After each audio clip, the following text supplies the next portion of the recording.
ফরিদপুরে জিয়াউর রহমানের ৪৫তম শাহাদাত বার্ষিকী উপলক্ষে রক্তদান কর্মসূচি অনুষ্ঠিত। ফরিদপুর জেলা প্রতিনিধি। সাবেক রাষ্ট্রপতি শহীদ জিয়াউর রহমানের ৪৫তম শাহাদাত বার্ষিকী উপলক্ষে ফরিদপুরে রক্তদান কর্মসূচি অনুষ্ঠিত হয়েছে। আজ শনিবার সকাল ১১টায় ফরিদপুর প্রেস ক্লাবে ছাত্রনেতা খায়রুল ইসলাম রোমানের আয়োজনে এই কর্মসূচি অনুষ্ঠিত হয়। এতে ফরিদপুর জেলা ছাত্রদলের বিভিন্ন পর্যায়ের নেতাকর্মীরা উপস্থিত ছিলেন।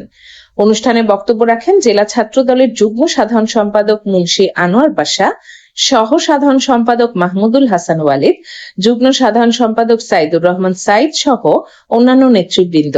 বক্তারা শহীদ রাষ্ট্রপতি জিয়াউর রহমানের জীবন ও কর্ম নিয়ে আলোচনা করেন এবং দেশের স্বাধীনতা ও উন্নয়নে তার অবদানের কথা স্মরণ করেন।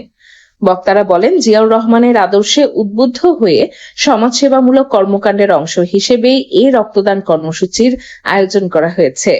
ভবিষ্যতেও জনকল্যাণমূলক কার্যক্রম অব্যাহত থাকবে বলে তারা আশা প্রকাশ করেন। এ সময় বক্তারা তারেক রহমানের নেতৃত্বে দেশপ্রেমে উদ্বুদ্ধ হয়ে ঐক্যবদ্ধভাবে কাজ করার আহ্বান জানান। পরবর্তীতে শহীদ রাষ্ট্রপতি জিয়াউর রহমান ও সাবেক প্রধানমন্ত্রী বেগম খালেদা জিয়ার আত্মার মাগফিরাত কামনায় মোনাজাত করা হয়। মোনাজাত পরিচালনা করেন বাহারুল ইসলাম রবিন।